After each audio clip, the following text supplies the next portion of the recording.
Hello, Dr. Bell and fellow peers. I hope you all had a very happy and healthy Thanksgiving. This is my professional development behavior plan that I would like to share with you all. I would like to keep focusing on my student Jonathan, who has autism. He is a first grader. He'll be 7 years old the end of December. Student demographics, we have 6 boys, 1-to-1, 1 co-teacher, and 1 special ed teacher. Jonathan has an issue with terminating lessons. He gets very upset, especially when he's really having a good time with the lesson. His favorite thus far are clay, when we have clay time, and paint. When we have paint, he gets upset. When we are getting end the lesson, he grips on to the paintbrush, and once the lesson ends, he gets very aggressive, throws the paintbrush, and begins to hurt himself. Same thing goes with clay time. With clay time, he gets very aggressive. He throws the clay. I don't know if any one of you have ever been hurt by a ball of clay, but it hurts because it's dense. So I'm trying to give him strategies in order to end an effective lesson plan that has been great. He's been learning, but we need to continue with the day. So he needs to have strategies in order to have a successful full day after those lesson plans. Prevention strategies. My best plan is to have either myself or the co-teacher next to him as the lesson ends. Why? This can help Jonathan.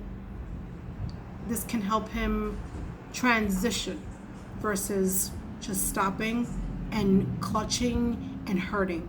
Having someone giving a visual or physical clue of, hey, Jonathan, we are stopping the lesson now. I'm going to take the paintbrush, but you know what?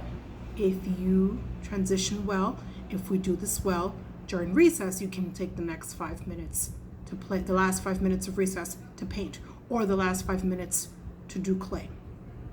The functional assessment, the functional behavior to this was, if I hold on to this clay, if I hold on to this paintbrush, maybe they'll let me do it. If I hurt myself, they'll let me do it because I'm hurting myself and I'm holding on to these articles. So they're going to have to let me do it. No. So this is why there's going to be no replacement behavior of, I'm going to switch this for this, because the article needs to come with us in order for the lesson to finish and to move on.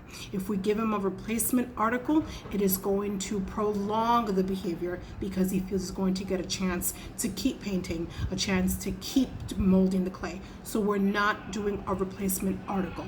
We are doing replacement behavior in the sense of, you can have this later after recess. The last 5 minutes, you can have some time to mold the clay. You can have some time to paint on your own time. However, in order for us to get what we want, you need to cooperate, and then finally you can get what you want. The inferring behavior is, he needs to be aware of what is happening.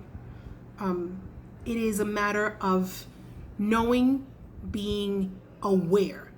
We know it's hard, especially for children with special needs, to not gauge what's happening around their surroundings. So when they don't know, because they're so involved in their own thing, I'm holding on to this paintbrush, I'm holding on to this clay because they have to do it. So if you don't let me do it, I'm going to throw this ball of clay across the room. I'm going to hold on to this paintbrush. I'm going to hit my head until you say yes.